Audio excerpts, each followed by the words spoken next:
ہمارے ساتھ ہیں کاشف محمود جو کہ ایک زبردست ایکٹر ہے اور ہر طرح کا کردار نبھاتے ہیں، نیگیٹو کردار بھی، پوزیٹیو بھی، کبھی باپ بنے ہوتے ہیں، کبھی وہ جس طریقے سے کیمرہ فیس کرتے ہیں بہت ہی انٹینس ایکٹنگ ان کی ہوتی ہے. تو کیا بات ہے جی، پرانے وقتوں سے شروع کیا پی ٹی وی سے اور اب تو پرائیویٹ میڈیا چینلز ساری چیزیں، تو ان سے بات کرنی ہے ہم نے. بہت طرح کے کیریکٹرز کاشف نے کیے ہیں اپنے کریئر میں. ابھی جو تھوڑا سا چینج آیا ہے کہ تھوڑا یو کے موو کر گئے ہیں، وہ بھی ذرا ان سے پوچھیں گے کہ اس وقت ناؤ 2025 میں یو کے موو کرنا وتھ فیملی، اس کے کیا چیلنجز ہیں اور وجہ کیا بنی. پھر ڈراماز بھی لیکن سائملٹینیسلی ہو رہے ہیں. How is he managing that? کفیل ڈرامے میں آپ نے ان کو دیکھا ہوگا. دا زیبا، فیمس زیبا جو ہیں، صنم سعید جو کیریکٹر کر رہی ہیں، اس کے فادر کا رول پلے کر رہے ہیں اور ایرا تھوڑا سا ڈفرنٹ 80s 90s کا دکھایا ہے. تو اس لیے لوگوں کو لگتا ہے کہ یار یہ اتنا بیکورڈ باپ اتنا پیار کرتا ہے لیکن کیسے ایک دم ایک رومال کے پیچھے بچی کی شادی کر دی. تو یہ ذرا کاشف سے پوچھیں گے. گڈ مارننگ کاشف، ویلکم کرتے ہیں رائز اینڈ شائن پہ. آپ کیسے ہیں؟ جی السلام علیکم. میں بالکل ٹھیک ہوں اور سب سے پہلے آپ لوگوں کو نیا سال، آپ پورے پاکستان کو، آپ کو، آپ کی ٹیم کو، سب کو بہت مبارک ہو. Happy new year. جی. اور کیسا لگ رہا ہے یو کے میں؟ سب سے پہلے نا بتائیں کہ ایک تو ٹھنڈ اور اوپر سے موو کرنا 2025 میں ویسے بھی بڑے مسائل ہیں اب تو اس وقت امیگریشن وغیرہ کے. اور کیوں گئے یو کے بھائی؟ 8 سوال.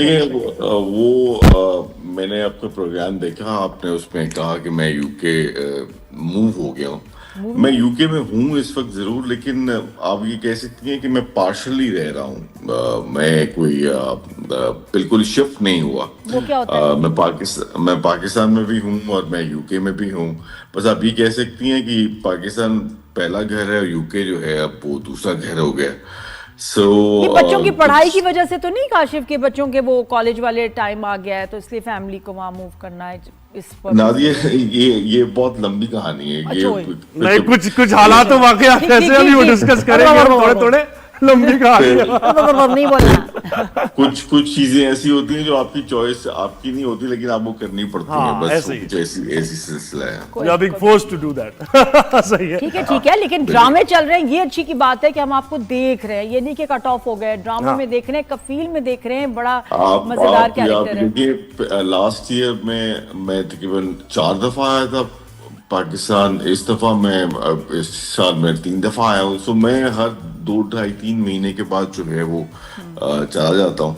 سو بس اس طرح ہی چل رہا ہے. اور یہ کیوں ہو رہا ہے یہ میں بھی ابھی تک سمجھ نہیں سکا، لیکن یہ ہو رہا ہے بس بہرحال.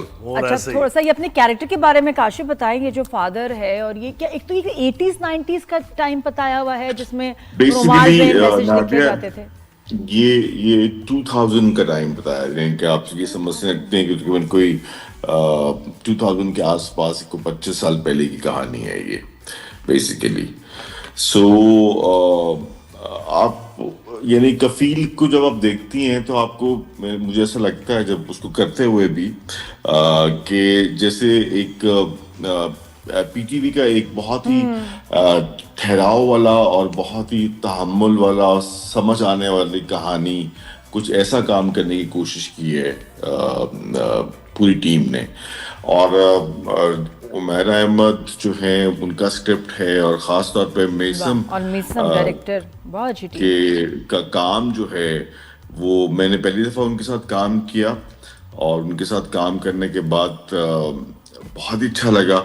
اور مجھے بڑی خوشی ہوئی کہ اس طرح کا کام کرنے کی کوشش اب کی جا رہی ہے، ہمیشہ کی جاتی ہے. اس میں میسج جو بڑا امپورٹنٹ ہے نا کاشف، کہ آپ بغیر پراپر تحقیق کیے ہوئے صرف یہ کہ جی آپ کو ایک امپریشن ہے کہ جی بزنس والی فیملی ہے، کاروباری لوگ ہیں، کھاتے پیتے ہیں، بچی کی شادی نہ کریں.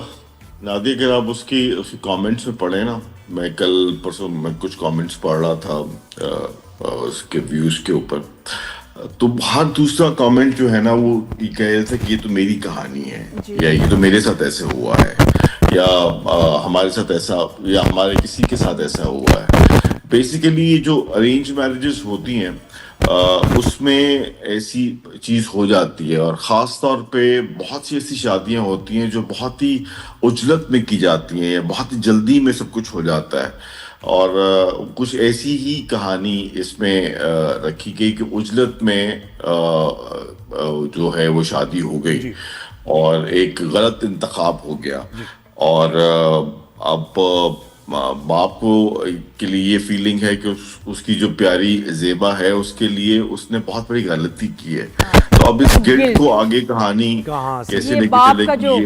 گلٹ ہے. کاشف مجھے یہ بتائیں کہ یہ باپ کا جو بڑا انکنڈیشنل لو ہوتا ہے, شہزادیوں کی طرح اپنی بیٹیوں کو رکھتے ہیں, آپ یہ سمجھتے ہیں کہ کبھی کبھار کچھ زیادہ ہو جاتا ہے کہ وہ آنے والے وقت کے لیے بیٹیاں تیار نہیں ہوتی ہیں اور انہیں جب ریئلٹی چیک ملتا ہے تو وہ ان کے اندر بیسیکلی ہمارے ہاں ماں کے اوپر تو بہت لکھا جاتا ہے, ماں کے اوپر, لیکن فادر کو کے لیے اتنا لکھا نہیں گیا, یا اتنا ڈراموں میں یا اتنی کہانیوں میں نہیں بتایا گیا.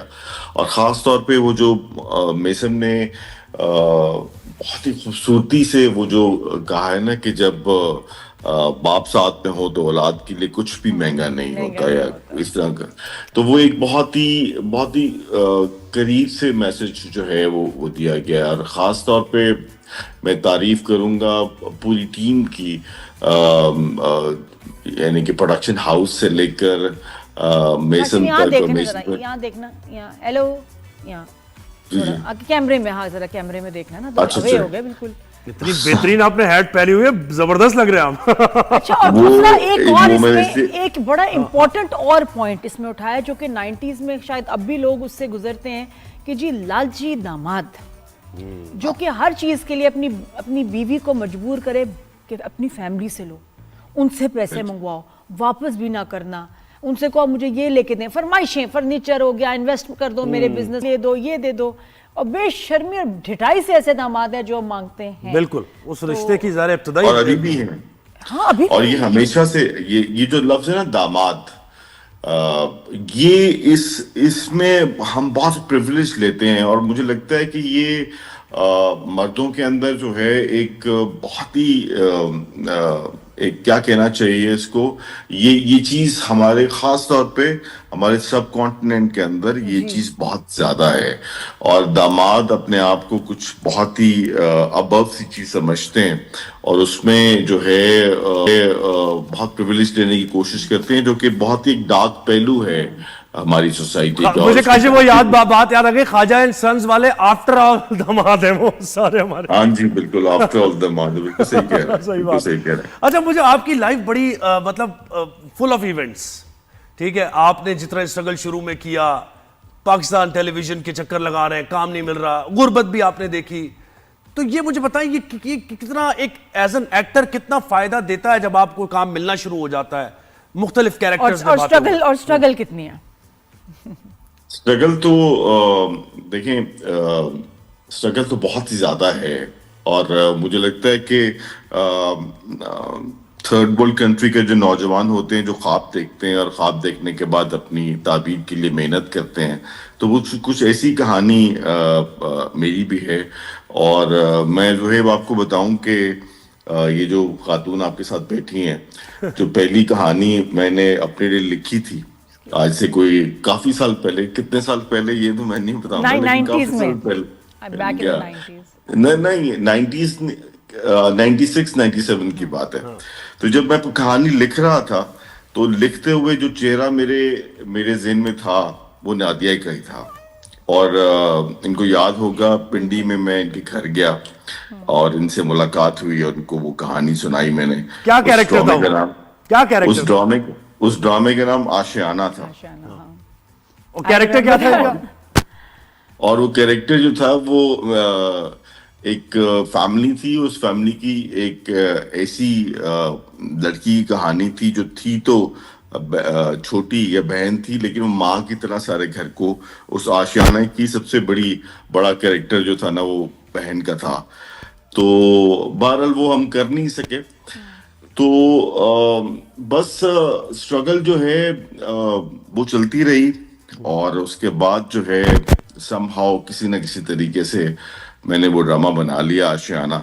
تو اس کے بعد جو ہے وہ سلسلے جو ہیں تھوڑے سے بہتر ہو گئے میرے لیے, اور تب سے لے کر اب تک جو ہے بس سلسلے چل رہے ہیں. پھر سیاسی شعور بھی آ گیا.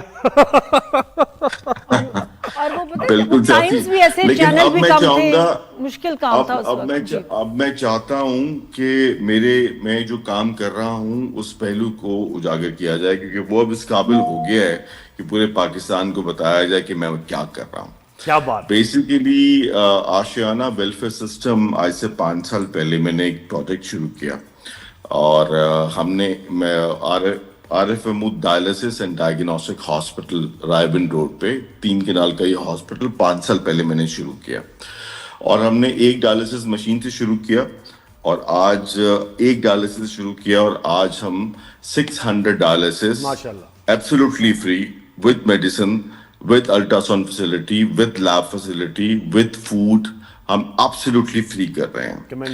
اور یہ پاکستان کے بہت کم لوگوں کو پتا ہے, لیکن میں یہ چاہتا تھا کہ جب میں یعنی کہ دنیاوی فیتہ کٹواؤں تو میں جب اسپیچ کروں تو لفظ گا کا استعمال نہ کروں.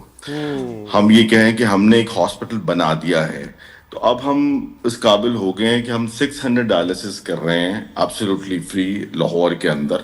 اور آپ یہ سمجھ سکتے ہیں کہ ہم لاہور میں اس وقت 3rd یا 4th نمبر پہ ہوں گے جو کہ ویلفیئر کے ڈائلسس کر رہا ہے. تو اب میں چاہوں گا کہ آہستہ آہستہ آپ سوشل میڈیا میں بھی دیکھیں گے کہ ہم اپنے ہاسپٹل اور اپنے پروجیکٹ کے بارے میں لوگوں کو بتائیں گے, تاکہ وہ لوگ بھی, عام آدمی بھی ہمارے ساتھ جو ہے نا اس میں اس کاروان میں ساتھ دے سکیں. ماشاءاللہ, that's lovely.